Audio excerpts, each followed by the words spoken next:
But what I really like about that game is the way that it there's another story going on underneath Destiny 2, which is told through its lore tabs, which you have no interaction with whatsoever, right?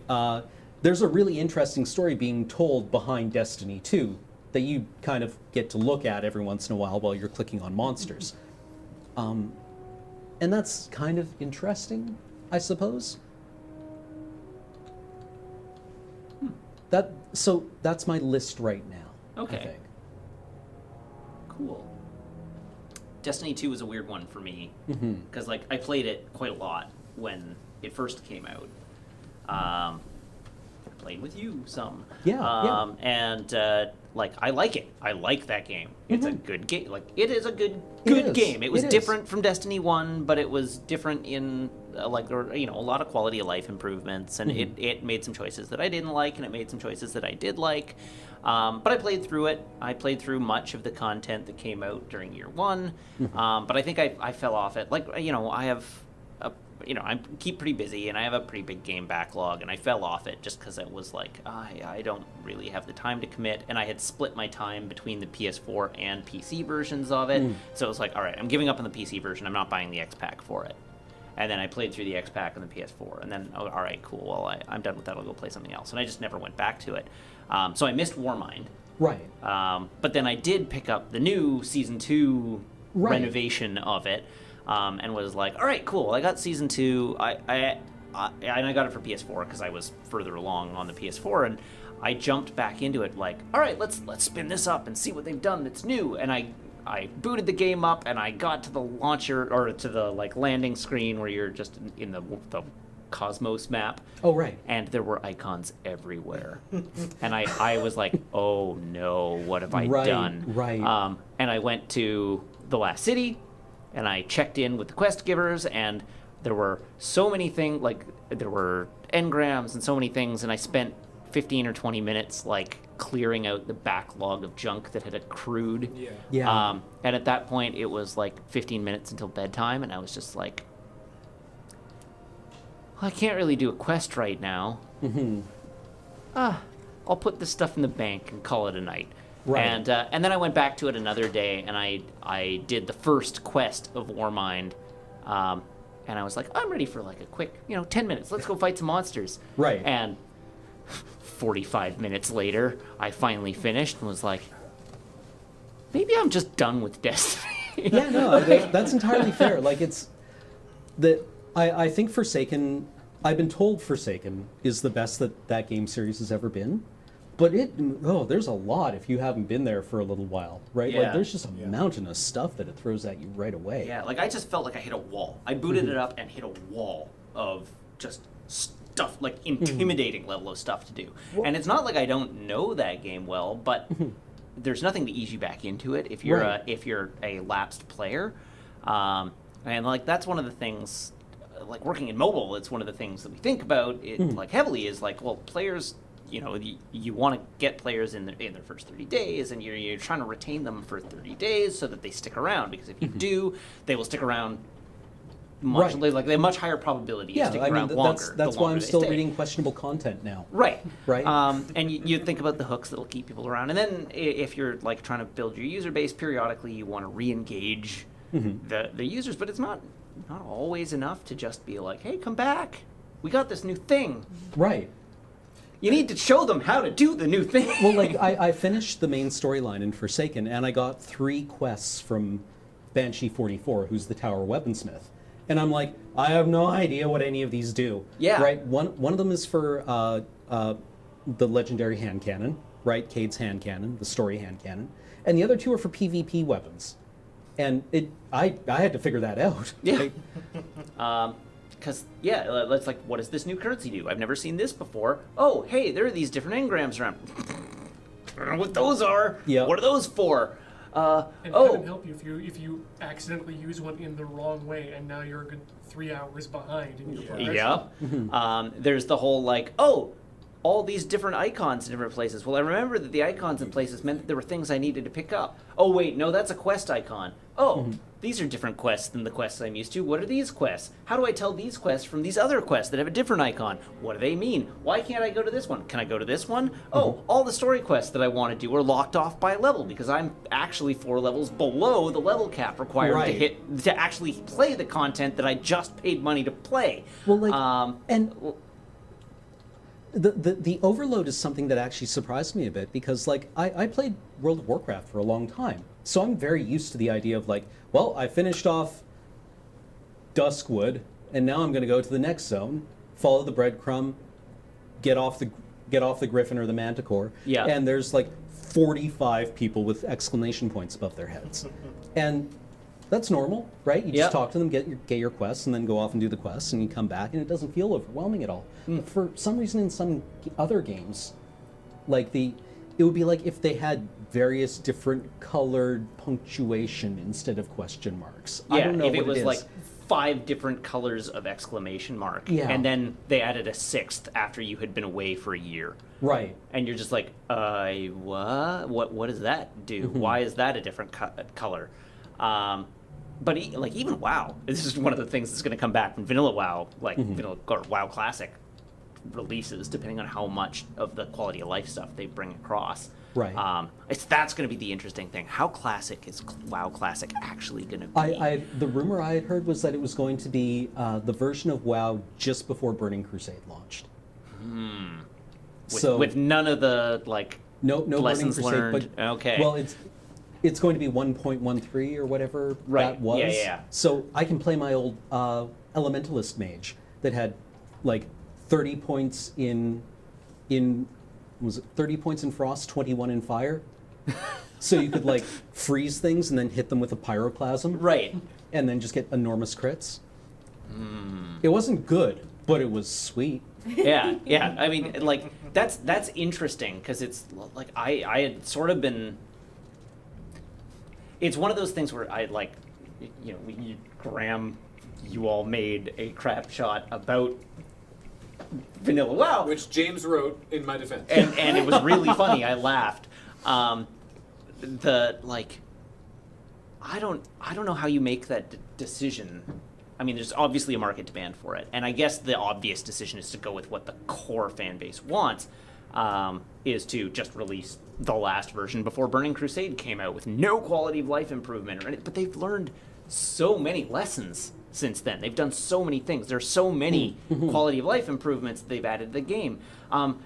Thinking of the breadcrumb, it's not just like, I go through this zone and then I'm done this zone and now I go to the next zone. It's like I complete this zone and a new quest pops and it tells me to go back to town. And in town, there's a quest giver who's like, hey, so thanks for doing the Duskwood, but now this other zone over here is in trouble and we need to send you over there. Right, yeah, and you take the quest exist, and then you get, none of that existed. Right. You had to just find your way through it or stumble through it and hope for the best. And you finish Duskwood and you walk into the next zone and are immediately mauled by a bear and have to walk back to your corpse. Right. Because I remember playing in Loch Modan and accidentally stumbling into like Badlands. Yeah, Badlands, and just getting stomped by a skull Misa buzzard.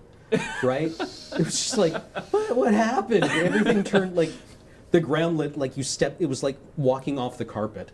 Yeah. It's like, I'm here in this nice green meadow. Oh, interesting. That ground's red. Why is that ground red? Walk on the red ground and immediately die to a vulture. Yeah. That chase, like you're like, you can see it coming, right? Because you're so low level that it like aggroes from across the map. Yeah. It's so weird hearing you guys talk about Destiny from the perspective of a Destiny 1 player, when always the problem since day one of the first game has been there's not enough to do. Yeah. And so hearing, I'm overwhelmed is like, good, great. Yeah. Well, what are you still? I'll So take many it. people I'll make take it. Yeah. Right? Yeah. Thank Bus for that. It's a different kind of I know- being overwhelmed, I though, know what you right? mean. Like it's not that I Also, think I'd say there's. Taken King was the best the series has ever been. Is it? Okay. Yeah. Taken No, King was fair. rad. Yeah. I tend to agree with that. It's not an overwhelming of like, there's too much to do. There's a little bit of like, this game wants to be my job, but I have a job. But there's that. It's the like psychological overload of coming into the game and just being presented with like, well, here's 6 icons on every planet. Yeah.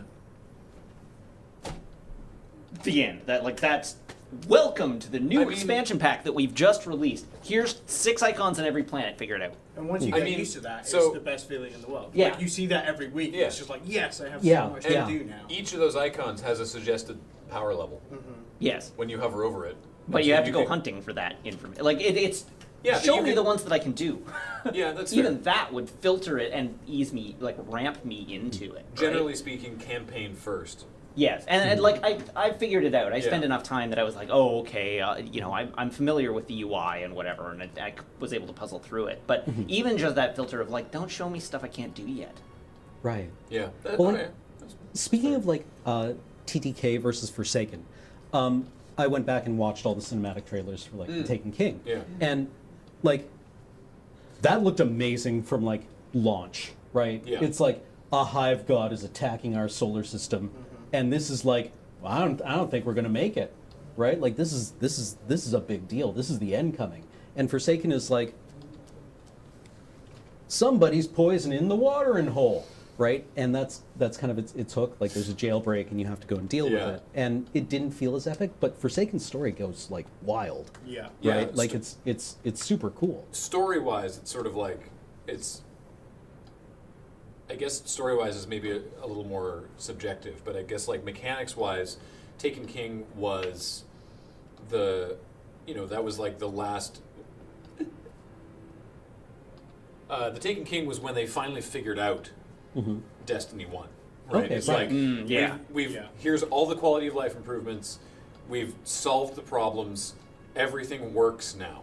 Okay. Which is why when Destiny 2 launched and was missing a bunch of that stuff, Right. everybody was like, "What the bus? Right, yeah. What? But why don't we have this?" I can't think of a specific example offhand, but it's like, why don't we have this? We just had that. Now it's gone. Because Right. it's a new game engine and they had to build everything from the ground up. Is what they said they were going to do, and then they just built it all in the same engine. Oh. Because they did the same thing they did with the first game, which is rebuild everything from scratch 14 months before launch. It's absolutely ludicrous.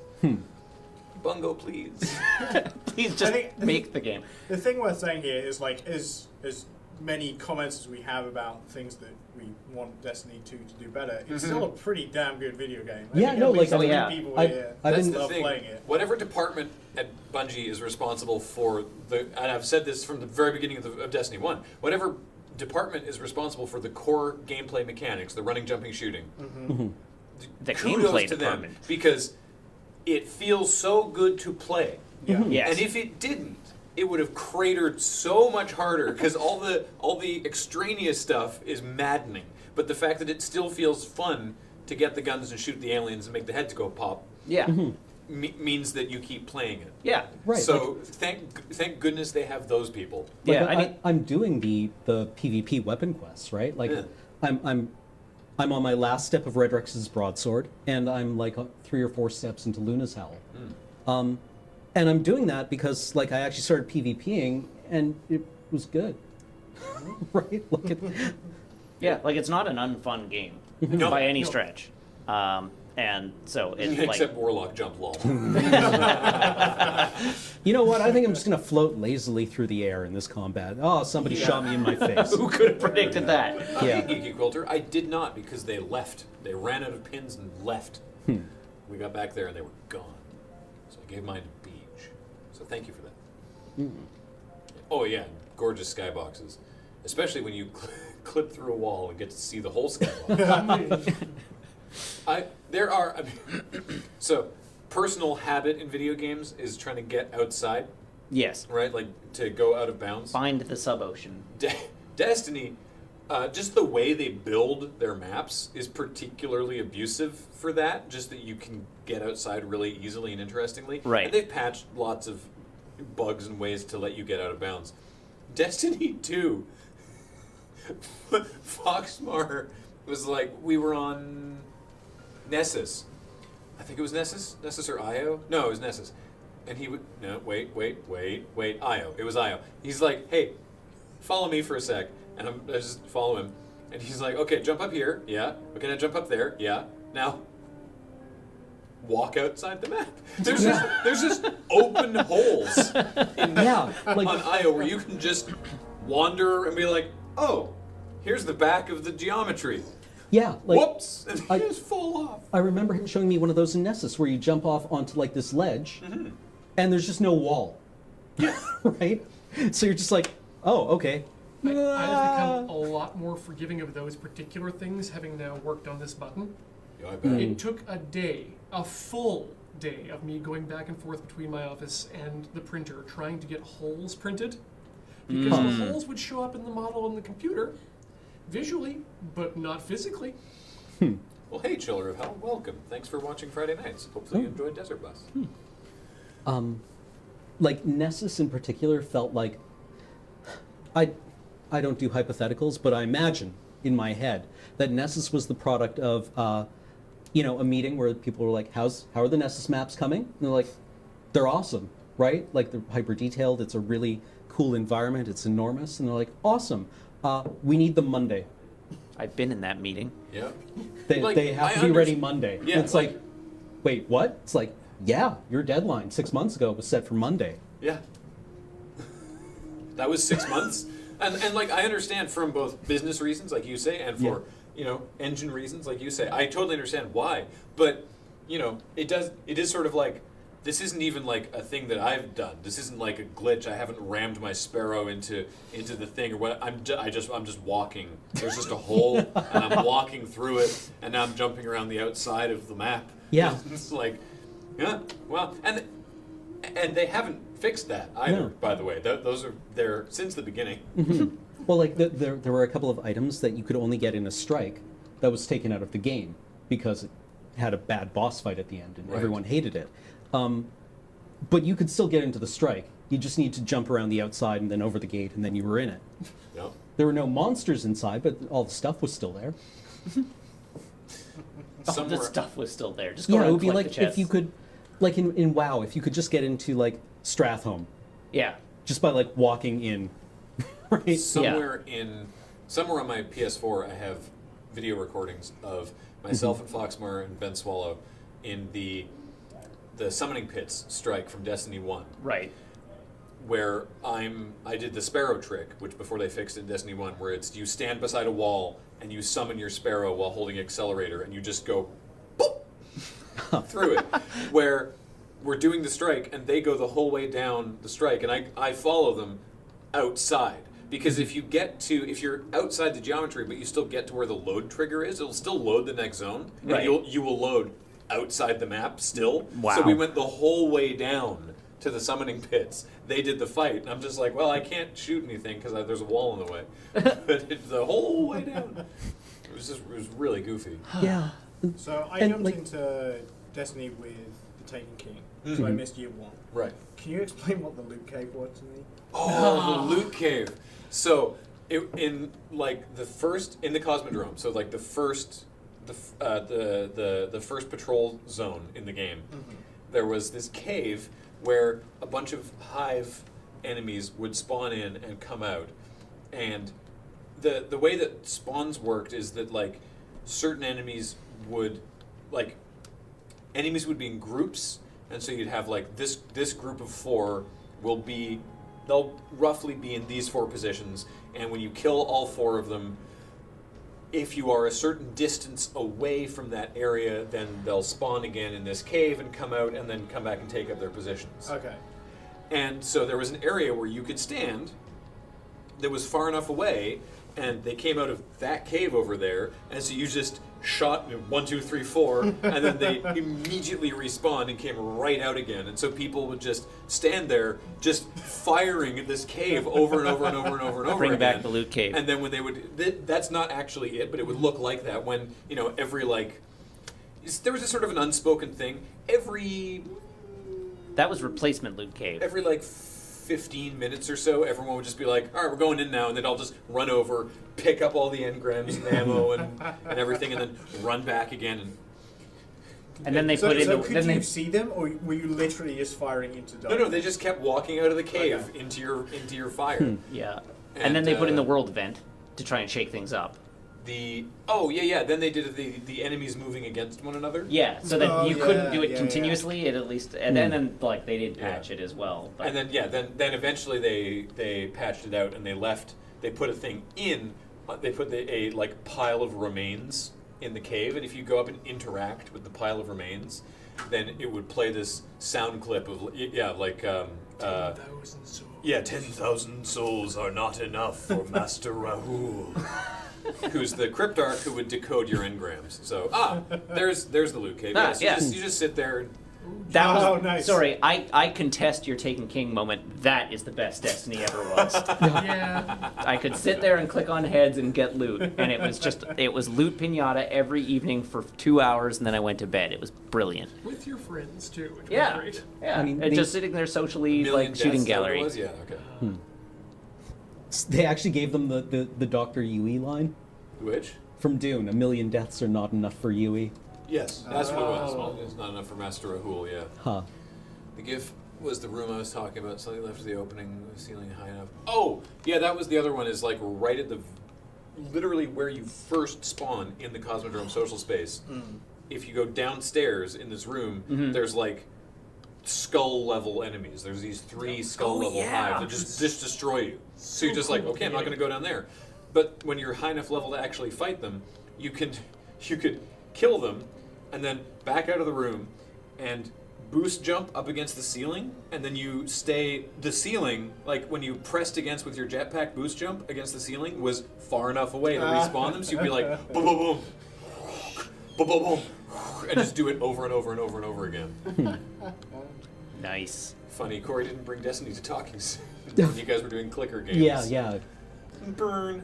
Well, I mean, that was a really interesting thing. I didn't know what to expect of clicker games because I've never really done them. I had done a Dark Room, but I was actually really impressed with how tight the design has to be on those. Yeah. Because if the numbers are just off, they don't work, right? Like they have to be very, very, very carefully designed. And I started thinking about other games as idle games or clicker games. Things like Stellaris, right? Where you have to you've got several numbers that are ticking up monthly as you accumulate resources, and then you have to put the resources into buying more mining outposts or science outposts, and then you can upgrade those. And this is an interesting glove to use to manipulate this thing, right? Or this is an interesting handle on this game. As Mr. Flip pointed out, when you were doing that room with that you could jump into the ceiling to respawn, you could, when you did this as a group, you would have 2 people waiting up top. Right. And if you stood in a certain place, then they would get the credit for also killing them. Oh. So they would just wait up top, and then you'd cycle. So they would go downstairs and pick up your orbs and super, and you'd go back upstairs and wait, and then the third person would cycle out. But you made so many orbs that the instance would start slowing down, and things would start acting unusually. Right. And so, every so often to replenish the mobs, a ship would come in and drop a squad of 6 dudes. And so it got to the point where the ship would come in, drop 2 guys who they'd be standing like this, but they wouldn't have guns. So they'd be standing as if they're supposed to be holding guns. Right. But the guns wouldn't be there, so they couldn't shoot you. Yeah. Oh my god. They just stand there I don't know what I'm supposed to do. Yeah, the drag with the line rifle fires. When the drag without the line rifle. Yeah. It was just weird that they got it was supposed to be there, so they didn't know how to do it. Right. But they couldn't. They were just I'm not really sure what to do with my hands. They wouldn't run after you and try to punch you because they're I'm supposed to be shooting you. Right. And it's not working, and I'm not sure why. Very strange. Hey, Graham. Hey. Why are there 3 buttons? We left 2 of them alone. Yeah, when a button and a button love each other very much, then a third button appears. Oh. Why is not the right question? Okay. When? Right. That's And when it easy got to to that answer. point, you couldn't even throw grenades. Could you just be like, the grenades wouldn't happen? Despawn. It's like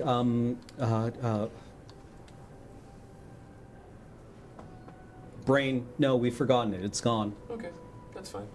I think I'm going to do the same, actually. I had an amusing anecdote to share about instances getting too full and bad things happening. By the same, I mean be gone. Oh, you're gonna be gone. Okay. well, Yeah, because fine. I'm real tired. Fine then. But you were talking about Destiny, so I wanted to come in and hang out. Oh, Yeah, absolutely. big day.